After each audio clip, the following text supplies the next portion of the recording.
Hello again everyone and welcome back to the garage. Today's job is front fork suspension oil change on the Kawasaki GT750. You might remember the last job, which was the rear suspension oil. Well, this is just a continuation of that job. We'll see if we can make the handling a little bit better on this thing. It's just good for maintenance anyway. So let's get stuck straight into it. As you might expect, I've got the bike on the centre stand and I've just cleared some space around the outside of it so I can work. Right then people, the first thing to do here is to remove any air that's in the forks at the front. The little nubbins for that is on the left hand fork, just here. I've already taken the cap off. I've got a little bit of a paintbrush here. Press the thing, release all the air. The next step then, according to the manual, is to remove the drain plugs in turn from the bottom of the forks and drain the old oil out. I could do that. I prefer to know that I can get anything free that is necessary to refill the oil before I drain out the old oil. So to that end, I've come up top and I've removed the two screws here to take this off. By the way, check out my custom clock, and I've gone here and here to take these off. These are 27mm fittings. I'm going to take those off and show you where we get to. Right, okay, so I used a 27mm socket on this side to get this one off. That just comes away like that, and then this slides out of the bracket there. Just going to pop that down there carefully for a second. That leaves enough room here to get a 27mm adjustable spanner in. I couldn't get the socket and the extension in because the brake fluid reservoir is in the way.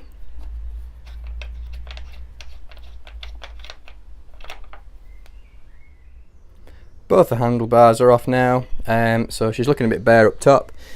Down in here we've got these kind of caps. I've not done this before. I believe what you have to do is press down on this cap quite hard and remove a little circlip that's just in here, and I'm just gonna have a go at that in a little while.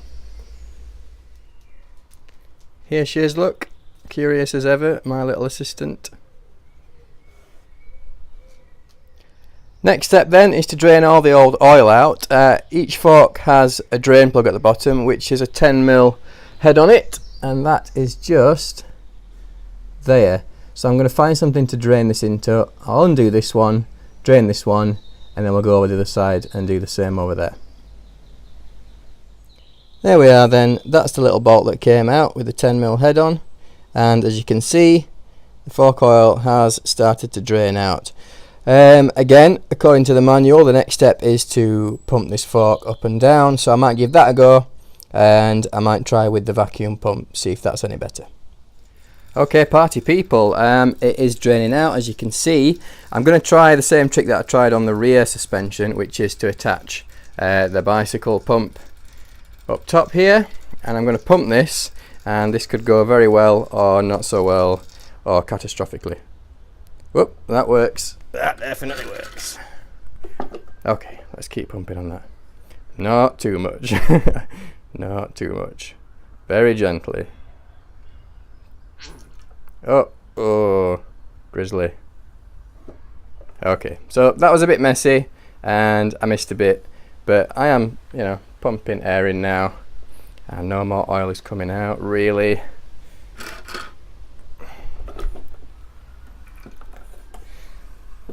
So I think we're more or less empty on this side. Okay, cool. So I've drained this left hand side fork, that's the oil there. I'm going to measure that in a second and see how much I got out of that.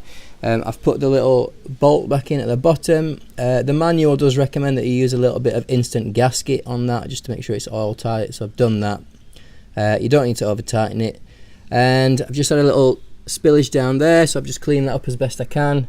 I managed not to get any on the brake discs, but it is, I suppose, important at this point that you check to make sure you didn't get any on the brake disc, and if you did, just give it a good clean before you go any further. For the curious amongst you, I got 240ml of fork oil measured in the jug after that, and there's probably 20ml or so on the floor, so I think that's right because the manual says at an oil change I should need 260, so I think on that side at least we're all good. Oh, she looks like a sad little donkey like that. Anyway, got that side drained. Gonna move over to this side and do exactly the same process, so I'll do that and I'll catch up with you in a bit. There we are then, that's the right side of the bike done. Again, just the same as it was before, easy enough to do, and this time I got 290ml of fork oil out of this one, so they were slightly uneven it seems, which is not the idea, so hopefully that will improve things a little bit. The oil is very dark and looks a little bit funky. It looks like it's been in there quite some time, so as with the rear ones, I think this is probably a job worth doing.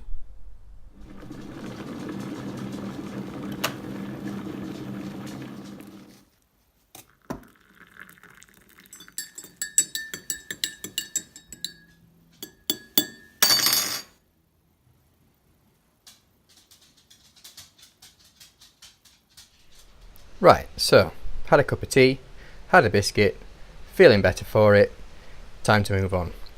We've got all the old oil out of the sad little donkey now. Both the drain plugs are back in with the instant gasket and tightened up. So we need to refill both the fork legs now. So we're over here to these little caps. I mentioned earlier that I've not done this before, so I'm going to try and improvise and work out how to do this. Some of the guys and girls on the Kawasaki GT550 and 750 owners group on Facebook have suggested that you push down the cap and remove the circlip. I think they know what they're talking about, so we're going to give that a go. I managed to get that cap off. There's no way I could have filmed that and done it at the same time because it's a three-handed job. Quite fiddly. It might be easier if you've got someone to help you, but I've done it on my own. It's all kind of doable if you're happy to fiddle around a little bit. Basically, this cap is in the top of there and it's under tension. There's a spring in there pushing it back this way, so what you have to do is, I used this extension piece, but you know, anything fairly solid but not too thick. And I put that on the middle there and pushed down. I had to put my weight on it, and then while my weight was on it, with the other hand I used this little pick thing to sort of pick at the edge of the circlip thing there, pull it out, and then when it was out a little bit, keeping it under tension, I used the little needle nose to grab the circlip and kind of wiggle it free. So yeah, a bit of a faff, but all perfectly doable. There are some other bits and bobs down there. Let's fish those out, see what we've got. So from the top was the circlip, the cap. Then we've got this sleeve thing. Put that there. Next up we've got a washer. Put that there. And then we've got the spring. She's a big one. God, there's more of it. And there we are. So I'm not sure if that has to be kept the right way up or not. I'm going to try and keep it that way up just so I know. Righto then, we've got both sides out now. I've just done this one. When I did that one, as I was putting my weight onto the bike was tipping forwards, I think because there's less resistance obviously at this side now. So what I've had to do is I've just put a little trolley jack under the sump. There is a block of wood up there to protect the sump, but all that does is it stops the bike moving forward so that I can then put my weight on that cap to get the circlip out, and there we are. Moving on then, as per the manual, it says I'm going to need about 260ml of fork oil per fork. So I'm going to measure that as a start, and then you have to measure the level So there it is, 408.5 plus or minus 2 mil.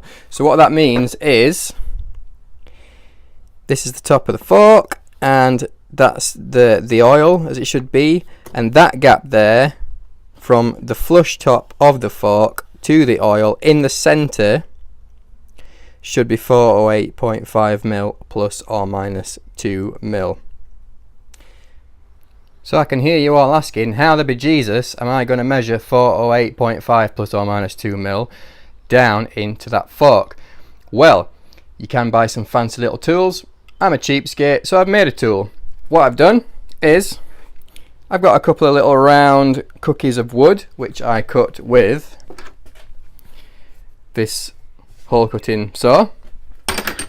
I've slightly enlarged the holes in the middle to take this little bit of dowel that I found, and that is very solid, but what that allows me to do is measure from there, which will sit flush with the top of the fork. I've measured down the dowel until we get down to here, and what you can see is I've cut a little nubbin in there, and that is at 408.5 millimeters.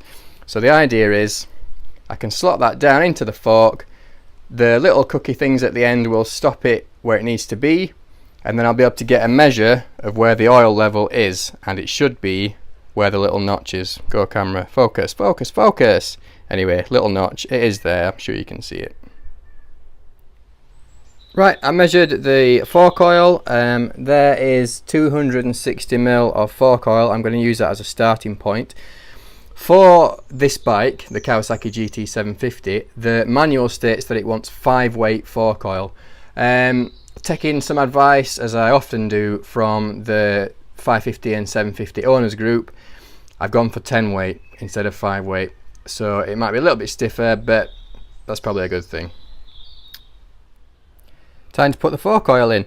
I've got a little funnel because, you know, my aim when I'm holding a camera is not great, and I've got the fork oil here, 260 mil, and I'm going to stick it down that fork. Oh, at this point, before you do that, just be sure that you've put the drain bolts back in, because, you know, one time I didn't do that and, you know, fork oil came out everywhere. So hey, make sure you got your drain bolts back in. Funnel, 260 mil of fork oil, down the hatch.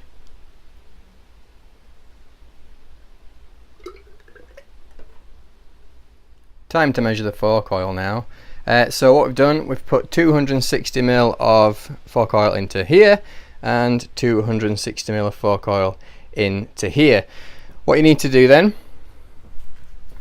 is support the bike on a trolley jack and a block of wood on the sump so that the front wheel is off the ground.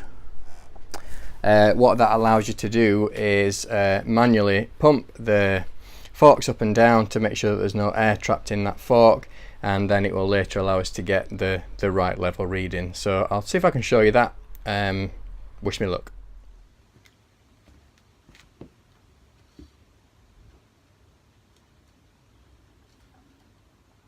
Pump up the jam, pump it up, get your party started.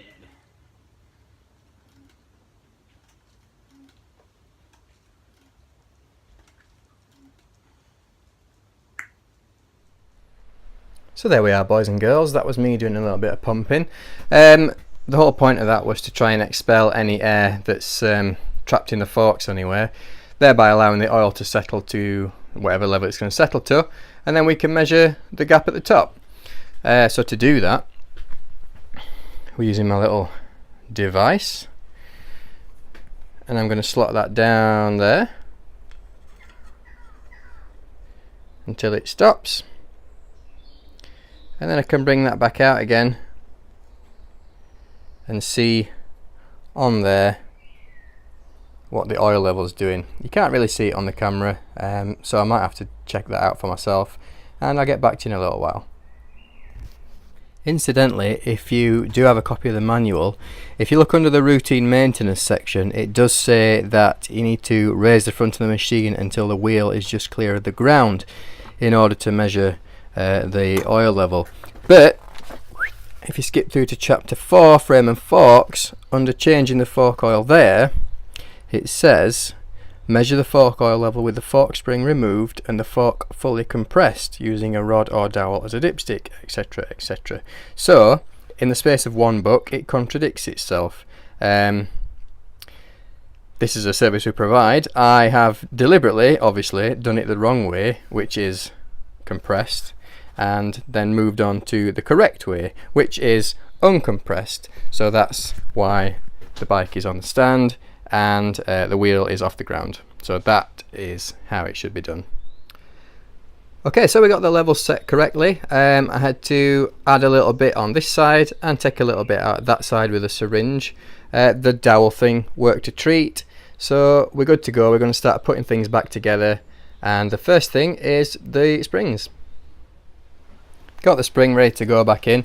I forgot to mention just in the last little clip that as I was adding and removing oil, I was doing the whole pumping of the forks again, just to make sure that there's no air in.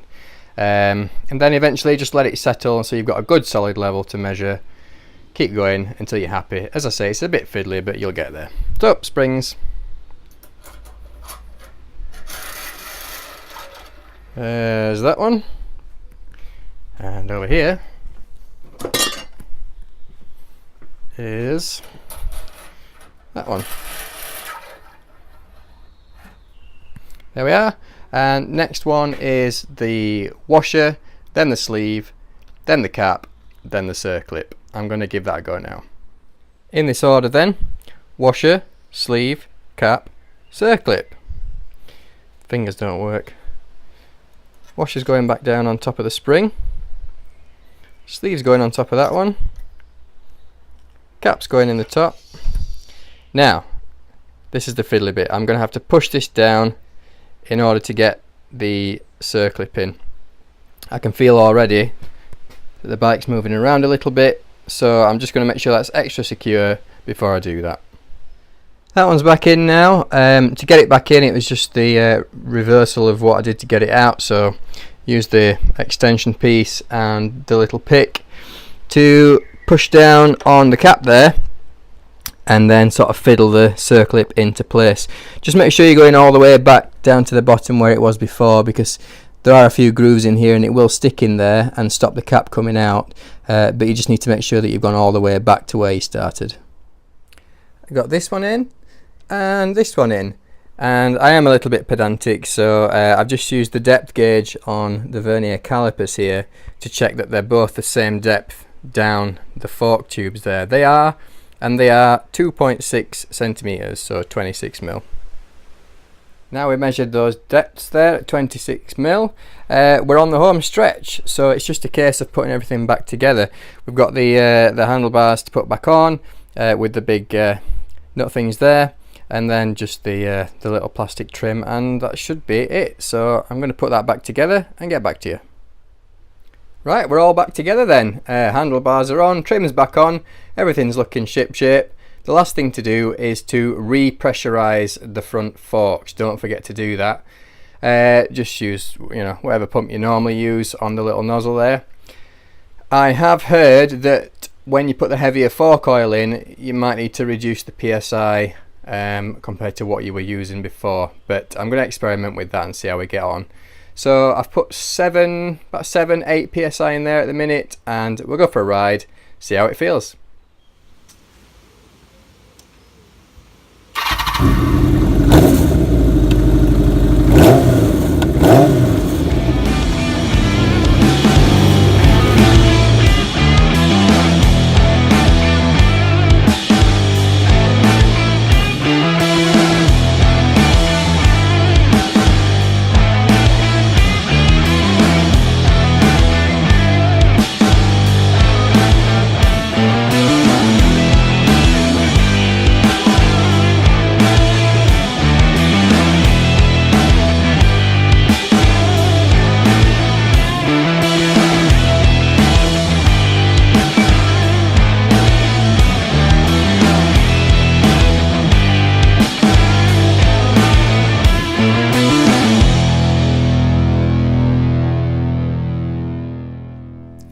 Well, that's me back then. I hope you enjoyed the scenery. I certainly did.